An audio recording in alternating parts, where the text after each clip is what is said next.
না বলে পারছি না। সিলেটে একটা ঘটনা ঘটেছে। সিলেটে জানেন তো কাদের পিছনে, কোন নেতার পিছনে, কোন নেতাকে বিশ্বাস করেন?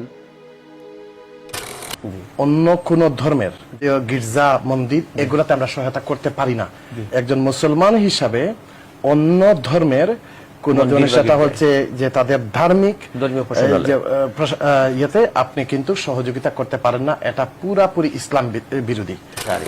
সিলেটে ফাহিম চৌধুরী, ফাহিম একজন শিল্পপতি।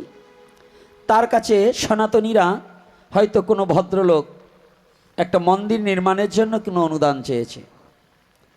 সে ডাইরেক্ট বলেছে খ্রিস্টানের গির্জা এবং সনাতনীদের মন্দিরে সে টাকা দেবে না, অন্য খাদে তাকে খাওয়ার জন্য চাল কিনে দিতে পারে, তাকে অন্য কিছুভাবে সহযোগিতা করবে, কিন্তু কোনো ধর্মীয় কাজে সে 1 টাকাও দেবে না।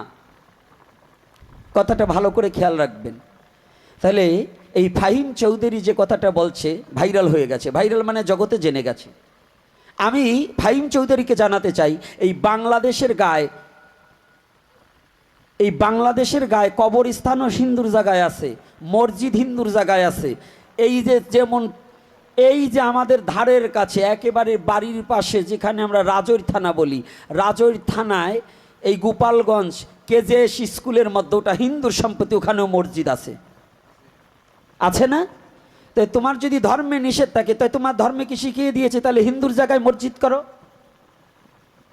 এটাও তো তাহলে হিন্দুকে যদি তুমি 10 টাকা দিয়ে সহযোগিতা না করতে পারো, তার উপাসনালয় দেবা না, তাদের ধর্মীয় কাজে দেবা না, তাহলে হিন্দুর জায়গায় মসজিদ এবং হিন্দুর জায়গায় মাদ্রাসা, হিন্দুর জায়গায় ভোগ জবরদখল, হিন্দুর জায়গার উপরে এই কবরস্থান গোরস্থান আছে, কুমিল্লায় আছে না?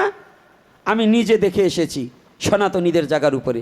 তাইলে ওনার এখন উচিত না এই বাংলাদেশে গভর্নমেন্টকে বলে হিন্দুর জায়গা পরিষ্কার করে দেওয়ার কথা বলা?